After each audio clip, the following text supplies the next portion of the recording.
Magandang araw po sa ating lahat, maupay na adlaw haaton nga tanan. Welcome kayo sa aking YouTube channel, ang Madiskarting Waray.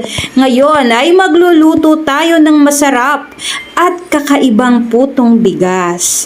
Dito sa aking channel, kung bago ka pa lang, ay matututo kang magluto ng masasarap na kakanin.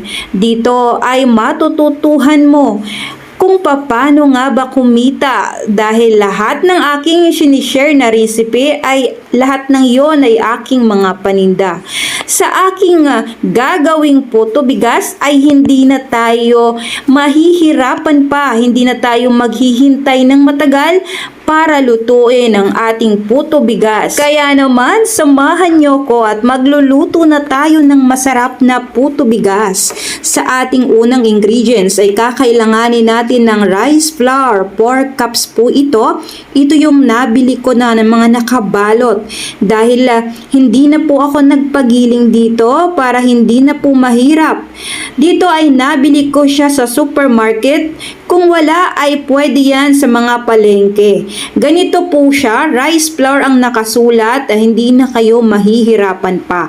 Then maglalagay tayo ng instant yes, 2½ teaspoon. Pagkatapos ay maglalagay din po tayo ng baking powder, 2 tablespoon, 2½ tablespoon. At maglalagay tayo dito ng asin, 1 tablespoon. Ang susunod nating ingredients ay wash sugar. Kung wala kayong wash, mas maganda ang white. Kaso hindi ko po yun ginamit dahil mas mahal ang white sugar kaysa wash. Pagkatapos ay maglalagay tayo ng kakanggata. 4 cups po ang kailangan natin dito. Kapag naglalagay tayo ng kakanggata ay dapat dahan-dahan lang po natin. Kapag ilalagay na natin ang ating kakanggata ay dapat dahan-dahan. Pakunti-kunti muna. Kapag nalusaw na o natunaw na ang iba, tsaka natin ilalagay ulit ang ating kakanggata. Hindi po siya po pwedeng biglaan dahil mahihirapan tayong haluin ito dahil mamumuo. Kailangan konti-konti lang hanggang sa mahalo na siya lahat. Nga pala, sa aking ginamit na yeast ay instant. Ibig sabihin, pwede ko po siyang ihalo na agad.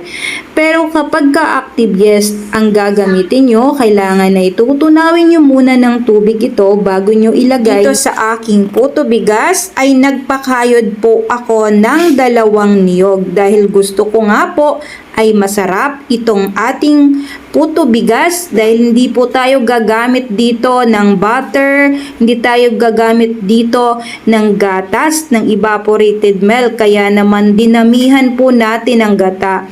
2 niyog po ang pinakayod ko, pagkatapos ay nilagyan ko ng 4 na cups na ating tubig. And then pagkatapos ay pinigaan ko, yun po yung ginamit ko. Pagkatapos ay sasalain po natin ito para maiwasan yung pamumuo. Kailangan po talaga na sinasala po natin dahil hindi natin maiiwasan na may konting dumi. Kaya naman kailangan po talaga nating sinasala palagi ang ating ginagawa. Pagkatapos ay maglalagay tayo dito ng sinaing na bigas. Ito ay 1 cup. Kapag inalagay nyo po ito, kailangan ay dahan-dahan at pakonti-konti lang. Katapos ay hahalu-haluin po natin yan ng mabuti. Mimix lang po natin yan hanggang sa hindi na po sila magkasama-sama at nagkahiwa-hiwalay na po ang ating kaning bigas.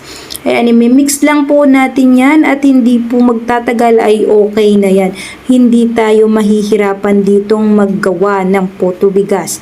Pagkatapos niyan ay tatakpan natin ng 2 oras. And after 2 hours, pwede na natin itong lutuin. Pagkatapos, ayan na nga, hahaluin ulit natin yan para makita natin na okay na at wala nang pamumuo dito sa ating ginawa. Then maglalagay na tayo dito sa ating molder. Ang ginamit ko dito ay large. Dito ay gumamit ako ng paper. Ito yung cup paper. Dahil wala po akong available na saging, dahon ng saging, kaya yan po ang ginamit ko. Alam nyo ba na mas maganda sana kung dahon ng saging ang ating gagamitin. Pero dito, mahirap talagang makahanap ng dahon ng saging. Kaya naman ang ginamit ko lang ay ang ating paper cupcake. Okay na po yan, mas maganda na din po tingnan kaysa naman na wala ako talagang ilagay. Kaya naman kapag wala rin kayong available na na cupcake paper, ay pwede naman po na diretso na lang po sa inyong molder, sa inyong photo molder. Dito ay mayroon po kasi akong natirang palaman, pinapalaman ko sa aking cake at sa aking kung ano-ano pang niluluto, kaya naman naglagay din po ako ng may palaman. Pagkatapos na nating ilagay lahat at ilalagay naman na po natin ito sa ating mga llanera, sa ating steamer. Dapat mga kawaray, kapag nilalagay nyo po ito sa inyong steamer at siguraduhin nyo po na nagpakulo na kayo ng tubig. Kailangan po talaga kapag isinalang na po natin itong ating puto bigas, kailangan sobrang kulong-kulo na ang inyong tubig. Kailangan kulong-kulo bago nyo po ilagay, dahil kapag hindi kulo-kulo, ang mangyayari ay babagsak po ang inyong puto bigas. Hindi po siya aalsa at pangit po ang kinalabasan niya. Pagkatapos niyan ay sasalang natin ito ng 40 minutes. 40 minutes po ang ginawa ko dito dahil large po ito at talagang matagal pong lutuin itong ating puto bigas. Dahil malaki, kaya naman ay 40 minutes. At hindi po malakas kapag nagluluto tayo ng putong bigas, kailangan ay hindi malakas ang ating apoy. Dahil kung malakas ang ating apoy, ay magtutubig. Kaya naman, hindi dapat malakas ang apoy dito. Dahil nga, mababasa ang ating puto bigas, kaya ang kinalabasan nito ay malalata. Pagkatapos ng 15 minutes na pinalamig ko ang ating puto bigas, ito ay kukunin na natin sa ating mga molder. Kukunin na natin dito. Ilalagay na natin, isasalin na po natin ito sa ating mga lagayan at pwede na po natin yan ibenta. Dito ay nakagawa po ako ng 55 pieces na puto bigas. Napakadami na nating nagawa. Doon sa ating nilutong puto bigas ay katumbas nun ay kalahating kilo. Napakasarap, napakabango niya dahil sa kanyang gata. Wala po tayong nilagay na gatas dahil gusto ko talagang gatang-gata lang po at para masarap at malinamnam. Kapag naghalo pa po kasi tayo ng ibang ingredients, hindi natin malalasahan ng gata sa ating puto bigas. Dahil yun naman talaga ang original na recipe.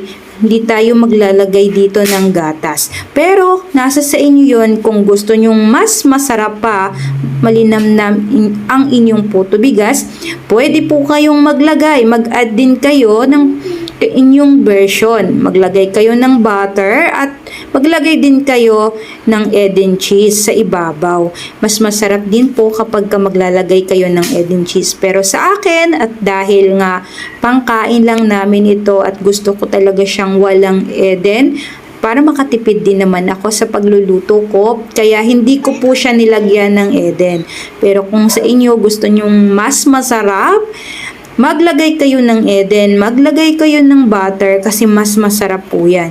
At syempre pwede din po itong lagyan ng palaman kung gusto nyo nang maglagay ng palaman na ibukayo. Masarap po kapag may palaman, lalo na kapag ang bukayo. Sa hindi pa alam kung paano gumawa ng bukayo, nandito po yan sa aking YouTube channel. Pero kung gusto nyo na makulay ang inyong puto bigas, pwede din po kayong gumawa ng iba't ibang kulay. Ang magandang kulay dito ay green, purple, white. Yan, parang mild lang po siya. At pink. Yun po, dahil hindi ako gumawa ng ganon, baka sa susunod kong vlog ay gagawa ako ng putong bigas na iba't ibang kulay para po yan sa mga nagbe-birthday o pa-order nyo. Kapag may mga nagbe-birthday, lalo na sa bata, maganda kapag madaming kulay, attractive po yun sa kanila. Dati kasi, kapag gumagawa ako ng puto bigas ay iba't ibang kulay ang ginagawa ko. Ang magandang kulay sa puto bigas ay pink, purple, green, at saka yung plain lang na puti. So, ayan mga kawaray. At sana nagustuhan nyo po itong aking video ngayon, itong aking recipe. Hindi na po kayo na mahihirapan pang magluto. Hindi na kayo maghihintay ng matagal para makagawa ng puto bigas. Kung nagustuhan nyo po ang aking recipe ngayon, isubscribe nyo po ang aking YouTube channel, ang Madiskarting Waray. At syempre, kung gusto nyo po ng mga picture na pwede nyong pang-post, hiramin nyo po ito sa aking Facebook, Hasmin Cabigues.